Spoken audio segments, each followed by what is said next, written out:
আসসালামু আলাইকুম প্রিয় শিক্ষার্থীরা, তোমরা সবাই কেমন আছো? অনলাইন ক্লাসে তোমাদের স্বাগত। আজকে আমি সপ্তম ও অষ্টম শ্রেণীর বাংলা ব্যাকরণের সন্ধি নিয়ে আলোচনা করব। তো শিক্ষার্থীরা, সন্ধি শব্দের অর্থ কি? প্রথমে আমরা সন্ধি শব্দের অর্থ জানব। সন্ধি শব্দের অর্থ হচ্ছে মিলন। সন্ধি শব্দটা শুনলেই আমরা বুঝতে পারি যে সন্ধি মানে একজনের সাথে আরেকজনের যে মিল হয় ওইটাই হচ্ছে সন্ধি। অর্থাৎ ব্যাকরণের সময় আমরা কি পড়ব? সন্ধি শব্দের অর্থ হচ্ছে মিলন। সন্ধি শব্দের অর্থ হচ্ছে মিলন। মিলনটা কিসের হয়? এখন আমরা জানব যে মিলনটা কিসের হয়। শব্দের মিলন নাকি পদের মিলন? তো দেখো, পাশাপাশি দুটো ধ্বনির মিলনের ফলে যদি এক ধ্বনি সৃষ্টি হয় তবে তাকে আমরা সন্ধি বলতে পারি। অর্থাৎ আমরা যদি বলি বিদ্যা যোগ আলো, বিদ্যার আ এবং আলোয়ের আ মিলে আ হয়েছে বিদ্যালয়, তাহলে আমরা বলতে পারি কি সন্ধি কি হয়? ধ্বনির মিলন হয়। সন্ধিতে কিসের মিলন হয়? ধ্বনির বা বর্ণের মিলন হয়। তো চলো সন্ধির প্রকারভেদ আমরা দেখে নেই। সন্ধি হচ্ছে দুই প্রকার, একটা হচ্ছে বাংলা সন্ধি আর একটা হচ্ছে তৎসম বা সংস্কৃত সন্ধি। বাংলা সন্ধিকে আবার দুভাগে ভাগ করা হয়েছে, একটা হচ্ছে স্বরসন্ধি আর একটা হচ্ছে ব্যঞ্জন সন্ধি।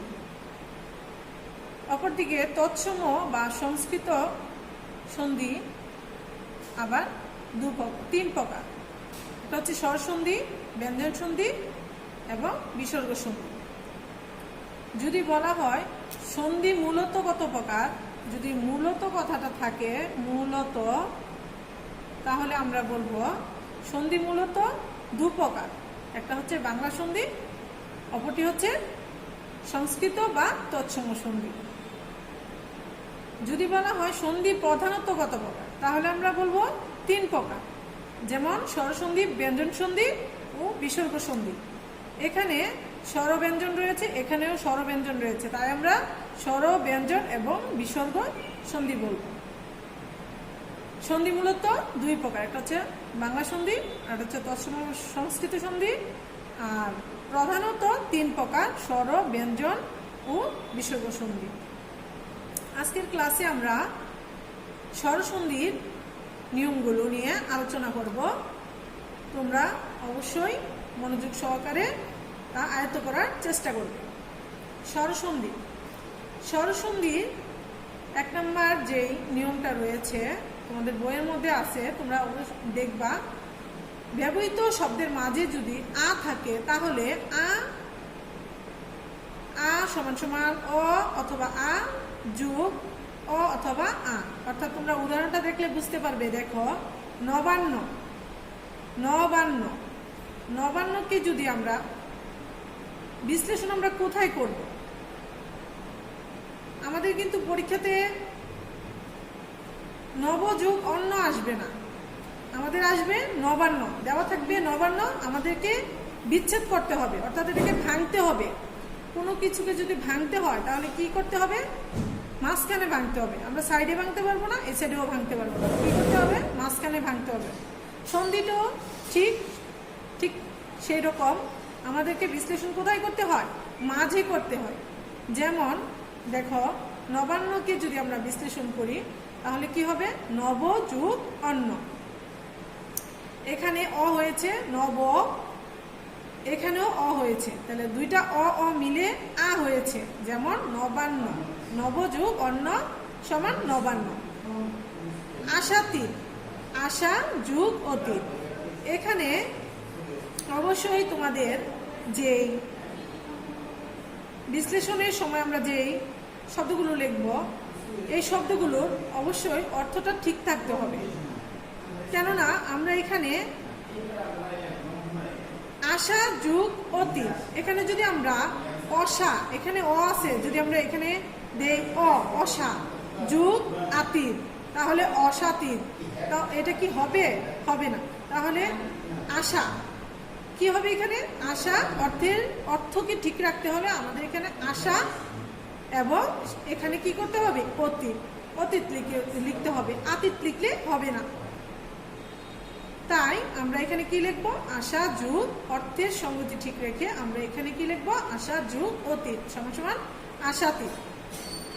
2 নম্বর রুলটাতে কি আছে দেখো, ব্যবহৃত শব্দের মাঝে যদি একার থাকে তাহলে এ সমান সমান অ অথবা আ যোগ রস্বই অথবা দীর্ঘই হয়। যেমন স্বেচ্ছা,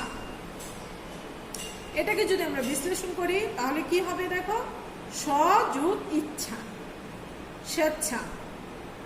অপেক্ষা, অপ যুগ ইচ্ছা, অপেক্ষা। এ রয়েছে, ব্যবহৃত শব্দের মাঝে কি রয়েছে? এ রয়েছে, সে কারণে আমরা কি লিখবো এখানে? অপেক্ষা। সরি, এটা হবে না, এই নিয়মটা হবে না।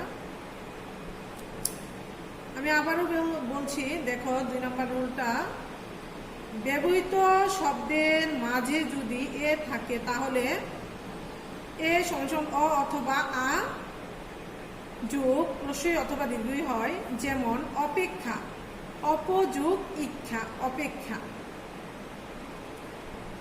শুভেচ্ছা, শুভেচ্ছা আমরা শুভেচ্ছা দিতে পারি, শুভেচ্ছা, শুভেচ্ছা, শুভেচ্ছা আমরা দিতে পারি।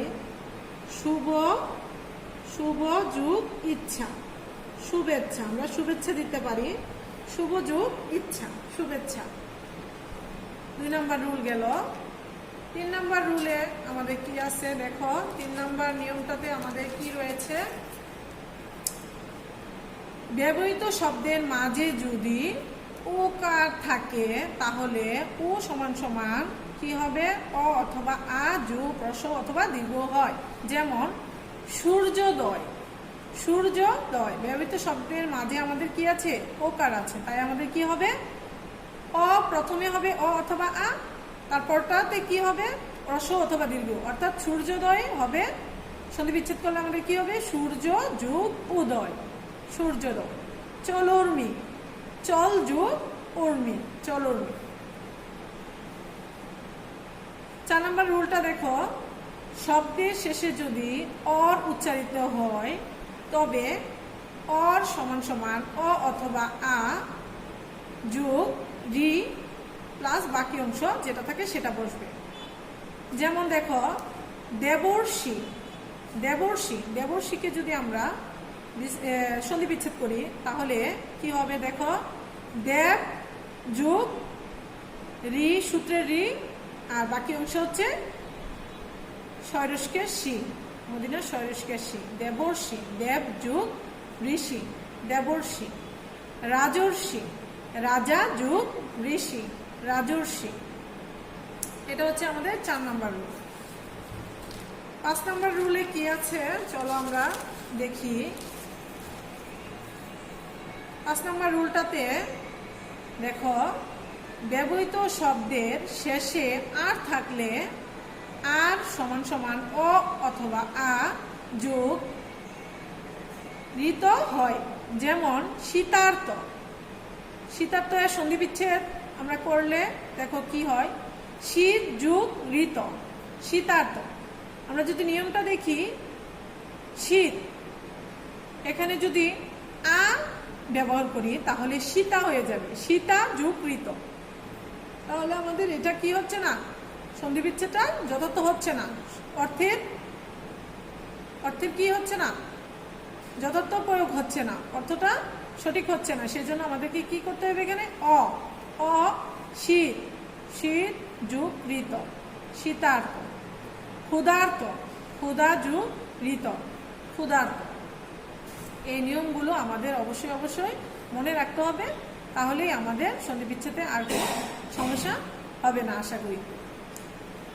6 নম্বর রুলটা দেখো, শব্দের মাঝে যদি ঔকার থাকে তাহলে ও সমান সমান অ অথবা আ যোগ উ অথবা ও হয়। যেমন জল ঔকার রয়েছে, তাহলে অ অথবা আ হবে যোগ উ অথবা ও হবে। তাহলে জলৌকের সন্ধি বিচ্ছেদ আমরা কি করতে পারি? জল যোগ ওকা, জলৌকা।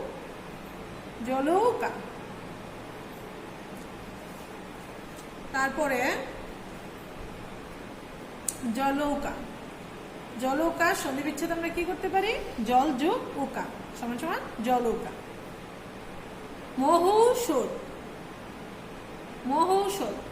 মহৌষধের সন্ধি বিচ্ছেদ কি হবে? মহা যোগ ঔষধ, মহৌষধ। 7 নম্বর নিয়মটা দেখো, ব্যবহৃত শব্দের মাঝে যদি দীর্ঘইকার থাকে তাহলে দীর্ঘইকার সমান সমান কি হবে? রস্বই যোগ রস্বই অথবা দীর্ঘই হয়। রস্বই যোগ রস্বই অথবা দীর্ঘই হয়। যেমন পরীক্ষা, ব্যবহৃত শব্দের মাঝে আমাদের কি রয়েছে? দীর্ঘকার রয়েছে, সে কারণে কি হয়েছে আমাদের? পরীক্ষা। প্রথমে কি হয়েছে আমাদের? রসিকার হয়েছে, রসিকার হবে। রসিকার যোগ রসিকার অথবা দীর্ঘকার, তাহলে পরি যোগ ইক্ষা সমান সমান পরীক্ষা। অতীত, এখানেও দীর্ঘিকার রয়েছে, তাহলে আমাদের বিচ্ছেদ করতে গেলে কি হবে? রসিকার হবে। অতি যোগ ইব, অতীত। অতি যোগ ইব, অতীত সমান সমান অতীত। শব্দের মাঝে যদি অন্তস্থ জ বা জফলা থাকে তবে অন্তস্থ জ বা জফলা সমান সমান রসিকার হয়। যেমন দেখো পর্যন্ত, এখানে আমাদের কি রয়েছে? ব্যবহৃত শব্দের মাঝে অন্তস্থ জ রয়েছে। আর ব্যর্থ, এটাতে কি রয়েছে? জফলা রয়েছে। তো পর্যন্ত আমরা পরি, রসিকার হয়ে গেছে দেখো নিয়ম অনুযায়ী, পরি যোগ অন্ত, পর্যন্ত। ব্যর্থ, এখানে আমাদের কি রয়েছে? জফলা রয়েছে, সে কারণে আমাদের কি হবে? রসিকার হবে।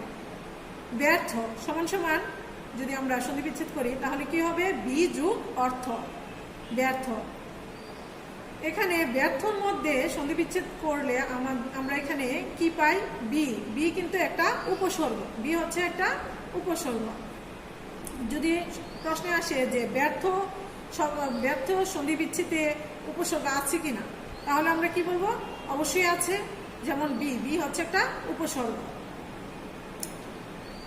এই রুলটার মধ্যে একটা ব্যতিক্রম আছে দেখো, সেটা হচ্ছে মৎস্যাদার। মৎস্যাদারকে যদি আমরা বিশ্লেষণ করি তাহলে এটা কিন্তু মসি যোগ আধা সমান মৎস্যাদার। এখানে কিন্তু রসিকার হয় নাই, এখানে কি হয়েছে? দীর্ঘিকার হয়েছে। রুল অনুযায়ী আমাদের হয় নাই। রুল এবং কিন্তু আমরা বলছি যে জফলা বা অন্তস্থ জ থাকলে কি হবে? রসিকার হবে। কিন্তু এখানে আমরা মৎস্যাদারের সন্ধি বিচ্ছেদে আমরা দীর্ঘইকার পেয়েছি। তাহলে দীর্ঘইকার কেন হলো? কারণ মসি শব্দের অর্থ হচ্ছে কালী। এখানে কালী শব্দটা বিশেষণ অর্থে ব্যবহৃত হয়েছে, সে কারণে আমরা এখানে দীর্ঘইকার ব্যবহার করেছি। মৎস্যাদার শব্দের অর্থ সন্ধি বিচ্ছেদটা হচ্ছে মসি যোগ আধার সমান সমান মৎস্যাদার। 9 নম্বর রুলটা দেখো, ব ফলা থাকলে ব ফলার পরিবর্তে রস্যকার হয়। যেমন দেখো স্বাগত, এখানে বফলা, আমাদের বফলা রয়েছে, সে কারণে আমাদের কি হবে? রস্যকার হবে। তাহলে সুযোগ আগত সমান স্বাগত। মনন্তর, এখানে মনোযোগ অন্তর সমান সমান মনন্তর। এখানে কি হয়েছে? ব ফলা রয়েছে, সে কারণে আমাদের কি হয়েছে? রস্যকার হয়েছে। সন্ধি বিচ্ছেদের সময় আমাদের রস্যকার হবে, তাই মনন্তর হচ্ছে মনোযোগ অন্তর, মনন্তর। আরেকটা ব্যতিক্রম আছে এই রুলটার মধ্যে, একটা ব্যতিক্রম আছে দেখো, ব্যতিক্রমটা হচ্ছে স্বাধীন। স্বাধীনের সন্ধি বিচ্ছেদ কি হয়েছে দেখো? স যোগ অধীন সমান সমান স্বাধীন। এখানে কিন্তু রস্যকার হয় নাই। কেন হয় নাই? স, এই যে স, এটা নিজ অর্থে ব্যবহৃত হয়েছে, সেজন্য এখানে রস্যকার হয় নাই। এটা একটা ব্যতিক্রম রয়েছে, তোমরা অবশ্যই মনে রাখবে। আবার দেখো আরেকটা নিয়ম, দেখো শব্দের শুরুতে যদি অয় থাকে, হ্যাঁ, যদি অয় উচ্চারিত হয় তাহলে কি হবে? দেখো অয় সমান সমান এ হয়। যেমন নয়ন, নয়নের সন্ধি বিচ্ছেদ যদি আমরা করি তাহলে কি হবে? দেখো নে যোগ অন সমান সমান নয়ন, নয়ন। তার পরবর্তী রুলটা দেখো তোমরা, শব্দের শুরুতে আয় থাকলে অর্থাৎ এর পরিবর্তে, আয়ের পরিবর্তে ঐকার হয়। যেমন গায়ক, গয় যুগ অ গায়ক, নায়ক, নয় যুগ অ নায়ক। এখানে ব্যবহৃত শব্দের অ আয়, গায়ক, আয়, আয় উচ্চারিত হয়েছে, সে কারণে কি হয়েছে? ঐকার হয়েছে। গায়ক, নায়ক এগুলোতে আয় উচ্চারিত হয়, সে কারণে আমাদের কি হবে? ঐকার হবে। আরেকটা নিয়ম দেখো, শব্দের শুরুতে অপ উচ্চারিত হলে অপ সমান সমান উ হয়। যেমন দেখো পবিত্র, পবিত্র, অপ উচ্চারিত হয়েছে, পবিত্র, অপ, তাহলে কি হবে? উকার হবে। পু যুগ ইত্র, পবিত্র। লবণ, লবণের সন্ধি বিচ্ছেদ কি হবে? লু যোগ অন, লবণ। অপ উচ্চারিত হয়েছে, সে কারণে আমাদের উকার হয়েছে। আবার রয়েছে ওইটা আরেকটা নিয়ম দেখো, যদি আপ থাকে তাহলে আপ সমান সমান ওকার হয়। যেমন নাবি, নাবি, আপ, নৌজি ইক, নাবি। ভাবু, ভাব, আপ উচ্চারিত হয়েছে না এখানে? ভাবু, তাহলে বউ যুগ উ সমান সমান ভাবু। এ হচ্ছে তোমাদের অপ উচ্চারিত হলে উকার হবে এবং আপ উচ্চারিত হলে ঔকার হবে। তো এ ছিল আমাদের সন্ধি। সপ্তম এবং অষ্টম শ্রেণীর শিক্ষার্থীরা, তোমরা অবশ্যই সন্ধির যে নিয়মগুলো নিয়ে আমি আলোচনা করলাম আজকে, স্বরসন্ধি, আশা করি তোমরা অবশ্যই বুঝতে পেরেছ এবং তোমরা বাড়িতে আরো ভালো করে এগুলো চর্চা করবে এবং পড়াশোনা ঠিকঠাক মতো চালিয়ে যাবে, তাহলে তোমরা পারবে ইনশাআল্লাহ। তো নেক্সট ক্লাস দেখার জন্য আজকের মতো এখানেই শেষ করলাম। সবাই সুস্থ থাকো, ভালো থাকো, আল্লাহ হাফেজ।